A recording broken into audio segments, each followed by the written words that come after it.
puis j'en aurais donné encore plus de l'amour s'il y avait eu plus de monde qui en avait voulu. Et ça vient de moi aussi. Je suis meilleure avec les petits qu'avavec les grands.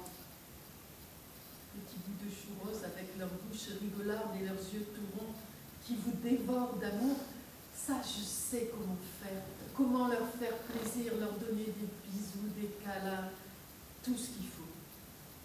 Avec les grands, je suis pétrifiée.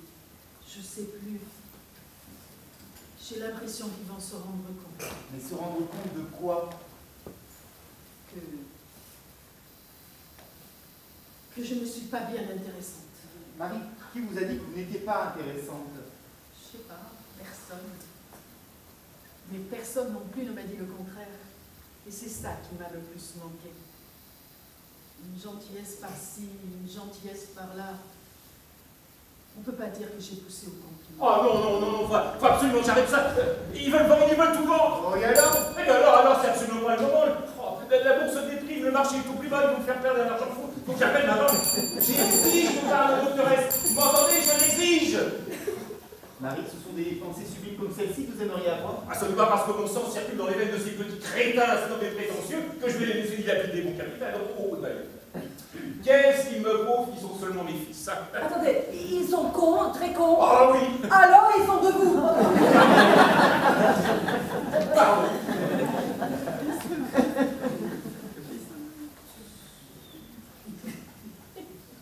Doctoresse, je vais de vous sonner. On ne me sonne pas, monsieur. Enfin, mais j'exige. Je vous n'avez rien à exiger. Je vous parlerai lorsque votre tour sera venu.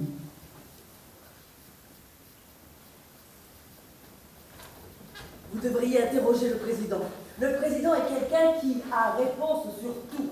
Il connaît tout, avec des arguments irréfutables. Un crétin, mais alors un crétin exhaustif. Hein. Monsieur le Président, venez parmi nous. Nous nous demandions avec la voyante ce qu'il adviendrait après la mort. Vous n'avez jamais reçu d'éducation religieuse, on vous a rien appris. Rien. Bien, après votre mort, vous monterez au ciel et là, vous serez jugé en fonction de vos mérites respectifs. Un enfant, vous direz ça, enfin, mes petits-fils en tout cas. Et vous ne craignez pas ce moment-là? Je me suis préparé. Vous avez la conscience sans tâche. Évidemment. Mais vos petites magouilles d'argent, président, vous ne craignez pas qu'au moment du jugement... Ça, madame, il faudra l'éprouver. Ah bah le secret bancaire, là-haut, à mon avis, c'est pas très bien respecté. Hein. 40 ans de face facture... Mais qu'a dit? Vous vous pardonnez. Il se pardonne. Il me pardonnera. On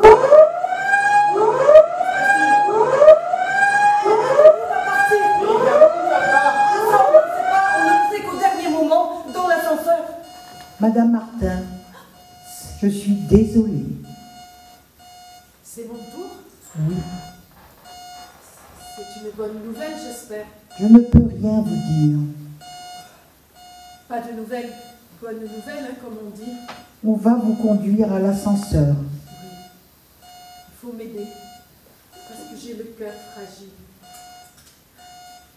C'est drôle, n'est-ce pas? D'avoir le cœur si fatigué. Allons, C'est la seule chose dont je ne me suis jamais servie. allons, ne craignez rien. Dans mon cas, c'est pas fatigué qu'il faudrait dire. C'est rouillé.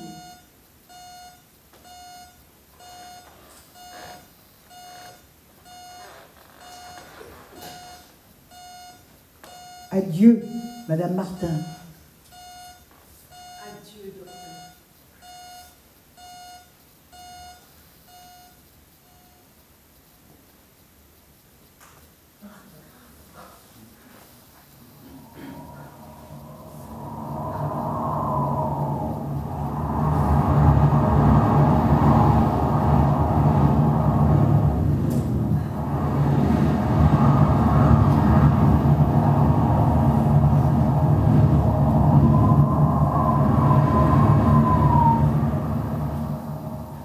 Pauvre femme.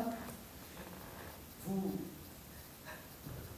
qui êtes là depuis longtemps, quand la journée commence comme ça, est-ce que ça veut dire que tout le monde va partir par le haut? Non. Ah, tant mieux. C'est tous les effets que ça vous fait, vous? Et peut-être même que si ça commence par quelqu'un qui monte, ça veut dire que le suivant descendra. Mais vous ne pensez qu'à vous. Eh bien, évidemment, à qui d'autre? Cher ami, j'ai trouvé l'homme qui s'aime. Je ne tiendrai pas ici. Je ne tiendrai pas ici.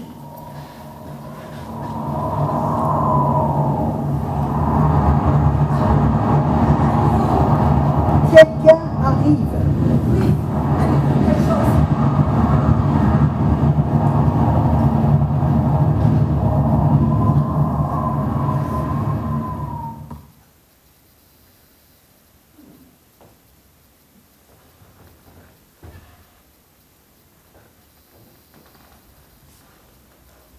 Bonjour.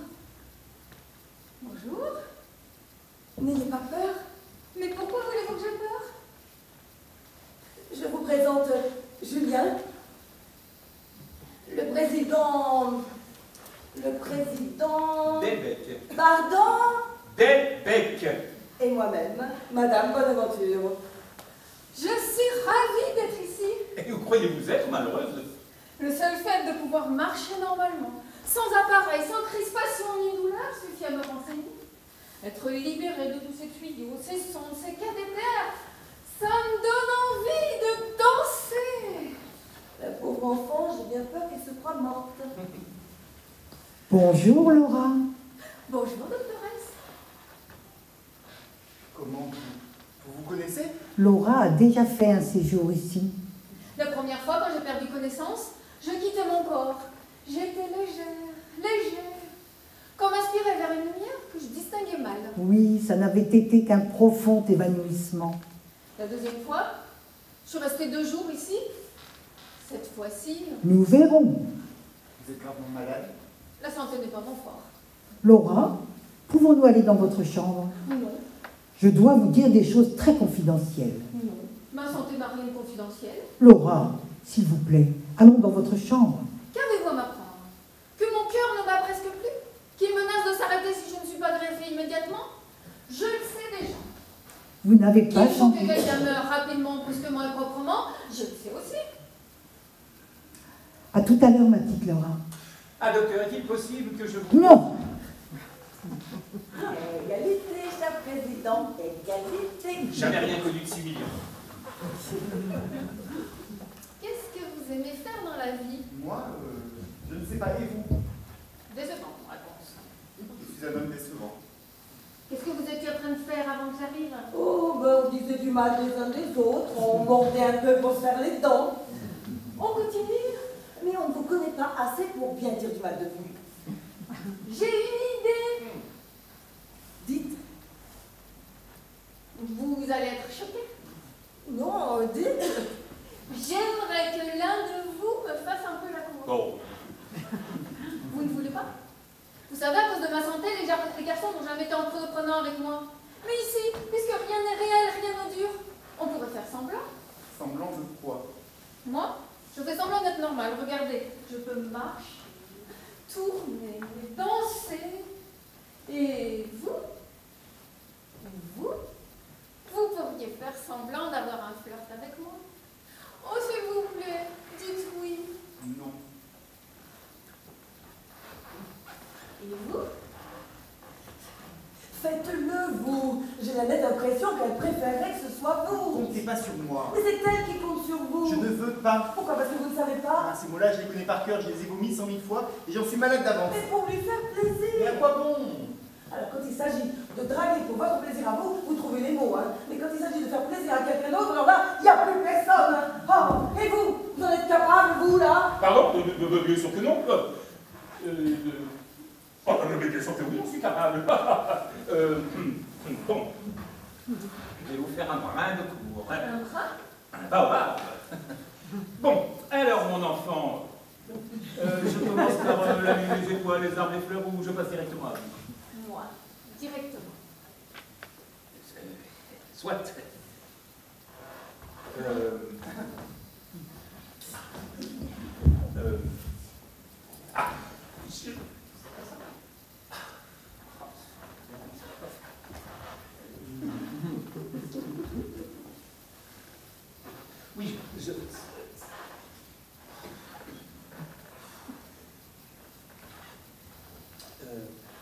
Ah, oui, Bon,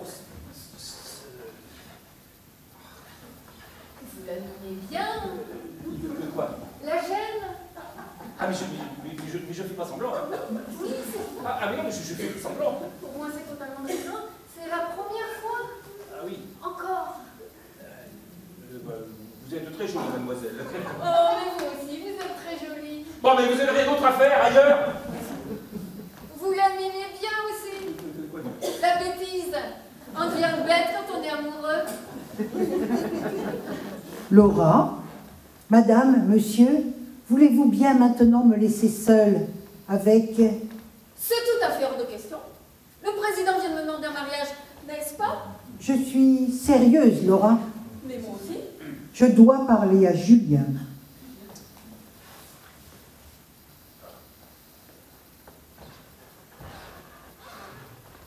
Julien? Vous avez bien fait de refuser ce jeu. Sur Terre, je serais sans doute tombée folle amoureuse de vous. Julien, vous venez d'entrer en salle d'opération. L'équipe détecte plusieurs hémorragies internes. Je vais m'en remettre. Ils font tout pour vous passer un moment très difficile. Pourquoi vous me dites cela? Pour ne pas vous le cacher. C'est tout? C'est assez, non?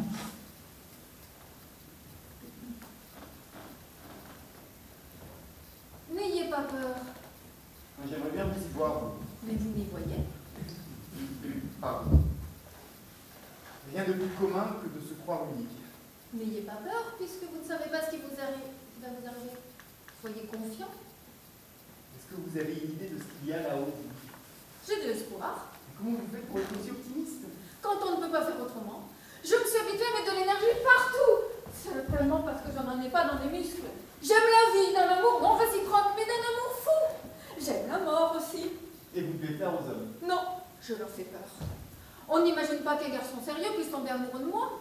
Tout le monde sait que je n'en ai pas pour longtemps à vivre. Tout le monde sait que je ne peux pas porter un enfant, ni même le mettre au monde.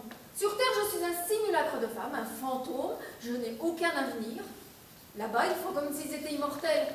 Ils n'aiment pas, ils investissent. Je ne vous crois pas.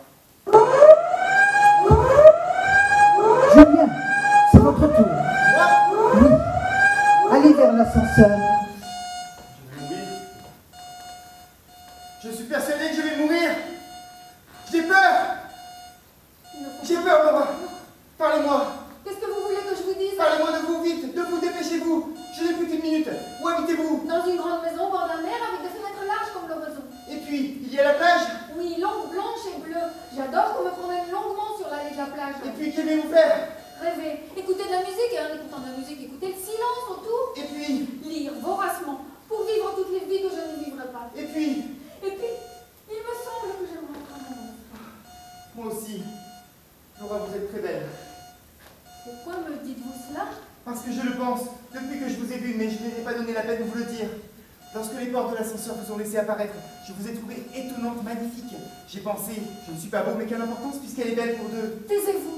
Quand je vous ai entendu tenir tête aux doctoresse, je me suis dit, je ne suis pas courageux, mais quelle importance puisqu'elle est brave pour deux. Taisez-vous. Quand j'ai senti toute cette force, j'ai senti aussi la faiblesse. La faiblesse qui vient de la tension de la force, de cette force qui peut se rompre à tout moment. J'ai pensé que peut-être vous aviez besoin d'une main. Dans une autre vie que je ne raterai pas, j'aurai deux mains à votre service. Voilà ce que je ne vous ai pas dit. Et à l'instant même, il y a encore des choses que je ne vous dis pas. Que j'aimerais être avec vous dans la grande maison au bord de la plage et écouter avec vous la musique et les silences et vous faire lire un peu moins pour vous faire vivre un peu plus. Taisez-vous. Parce que là, soudain, en face de vous, je me sens pris d'une fièvre fulgurante, une fièvre qui me donne de l'air, de l'enthousiasme, de l'appétit, une fièvre à soulever la terre, à vous rendre vos jambes, à vous broyer entre mes bras, à faire sonner pleine toutes les heures, à écarter la mort, Tiens, c'est étrange. Je n'ai presque plus peur. C'était une fausse alerte. Votre heure n'est pas encore venue. Ce sont des choses qui arrivent parfois, rarement. Un incident a dû se produire pendant votre opération. Je vous laisse. Je suis désolée de ce malentendu. Désolé. Elle est désolée. Un malentendu.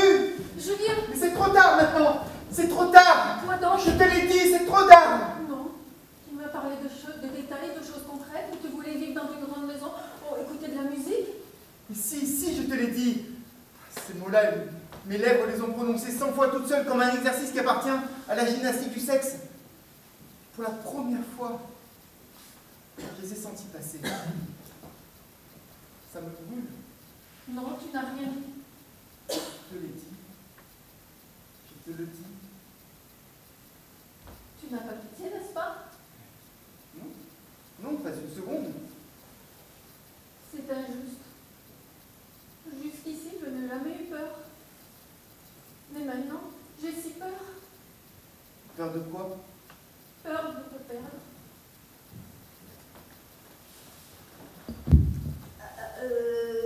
Désolée. Décidément, depuis que tout va bien, tout le monde est désolé. Je voudrais parler à Julien. Ne me le prenez pas. Il reste ici. Moi aussi. Plus personne n'a envie de guérir. Bon, je crois que je vais reprendre mon rôle de confidente. C'est toujours l'emploi que j'ai dans les histoires d'amour, moi. Venez, Laurent. Julien, je sais ce qui s'est passé. Pendant un instant, vous avez failli sortir du coma. Oui, c'est bien ce qui s'est passé. Le brouillard s'est dissipé. Et Laura, Je ne peux rien dire. qu'est-ce qu'ils savent en bas? Il faut qu'on trouve un cœur à lui greffer. C'est la dernière solution. Et vous ne savez pas? Je ne sais jamais. Mais il y a une chance. Chance. Chance est peut-être le mot. Il faut que quelqu'un meure pour qu'elle vive. Quelqu'un qu'on amène à l'hôpital Saint-Louis, et cela dans les heures qui viennent. Bon, et on vous informe, non? On, Oui, le diable ou le dessin ou je ne sais quoi. Il y a bien un grand livre où tout est écrit, non? Et puis qu'est-ce qu'il y a dans vos dossiers d'abord? des éléments. Bon, et alors? Juste quelques éléments. Votre nature, votre santé, votre histoire, mais pas vos choix. Vous arrivez au monde chargé de donner, alourdi par une hérédité, une famille, un milieu, attaché à un pays, à un village, à une langue, à une époque. Tout vous distingue. Mais une seule chose, une seule, vous rend identique. Vous êtes libre. Comprenez-vous? Libre d'abîmer votre corps, libre de vous ouvrir les veines, libre de ne pas guérir d'un chagrin d'amour, libre de devenir héroïque. Croyez-moi, il n'y a pas de grand livre du destin.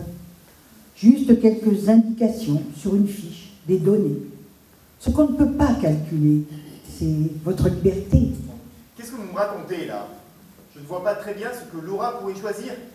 Elle est née avec un corps qui ne fonctionne pas. Elle aurait pu choisir de ne pas le supporter, de jouer les malades, de plonger dans la dépression, et puis très vite s'enfoncer dans la mort.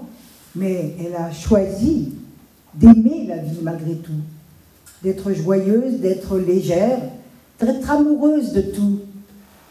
Sa naissance l'avait mise dans l'ombre. Elle a préféré la lumière. Toutes les personnes qui ont croisé Laura se souviennent d'elle comme d'un soleil. Je l'aime. Je l'avais compris. C'est idiot, n'est-ce pas? D'aimer, jamais. Par contre, vous devez, par honnêteté, vous demander si vous aimez réellement Laura, ou si vous n'en êtes tombé amoureux que parce que c'était impossible. Je vais la voir. Laissez-la moi quelques instants. Naturellement, le docteur S s'en va lorsque j'arrive. Je me demande si je ne me suis pas totalement trompé. Moi aussi. On parle, on croit distribuer les bonnes cartes et on se reçoit brutalement le jeu en pleine figure. Oui. J'ai fait fausse route. Comment vous aussi? Décidément, une épidémie de remise en question contamine cet hôtel. Oh mon cher ami, seuls les crétins ne changent jamais d'avis, croyez-moi. J'en ai bien connu. Et j'en doute pas. Non, je n'aurais jamais dû déclarer que je faisais partie du Panthers Club. Le docteur S a dû vouloir y entrer un jour ou l'autre et les collègues n'ont certainement pas apprécié ce petit professeur d'une clinique de banlieue. Je le vois bien, depuis que j'ai prononcé le mot Panthers Club, il me regarde de travers. Il me fait payer son échec. Monsieur le Président, arrêtons de plaisanter. Pensez-vous que quelqu'un se soucie du Panthers Club ici? Bah, évidemment, tout le monde voudrait faire partie du Panthers Club. Je ne connais personne qui, un jour ou l'autre, n'a pas fait des pieds et des mains pour entrer au Panthers Club. Monsieur le Président, je n'ai jamais rêvé d'entrer au Panthers Club. Oh. Jamais, et je n'en rêverai jamais. Ah, mais j'y suis. Vous préférez le Tarise. Non, mais puisque je vous dis que le Dr S est définitivement fermé lorsque je me suis réclamé du Panthers Club. Monsieur le Président, avez-vous compris ce que fait le Dr S du matin au soir ici? Diriger les êtres humains vers la vie ou vers la mort, passer les destins. Ah non, ne me dis pas que vous avez cru la théorie foireuse de cette tireuse de cartes à la gomme sur l'endroit où nous nous trouvons. Un lieu entre la terre et le ciel où nous attendrions que notre sort se décide. Vivre ou mourir par l'ascenseur. Un hôtel entre deux mondes, en quelque sorte. Oui. Oh non, mais quelle naïveté. Mais pourtant, j'avais cru que vous aussi, vous avez... Et moi, je fais semblant. L'appartement-ciel le croit, car les autres pensionnaires le croient. Tiens, le Dr S est l'espoir pour pouvoir faire son travail. Et moi-même, je ferai semblant d'y croire jusqu'au bout. Ne faut surtout pas les contrarier. Bon. Et selon vous, où sommes-nous? Eh ben, dans un asile d'aliénés, parce que évidemment, il y a des fous ici. Ah. Mais Et qu'est-ce que vous y faites? une erreur d'aiguillage. Après ma chute, l'ambulance qui m'a transporté a dû se tromper de service. C'est ce que je me tue à répéter depuis 2 jours au Dr S. Comment expliquez-vous que je ne souffre plus de ma cheville?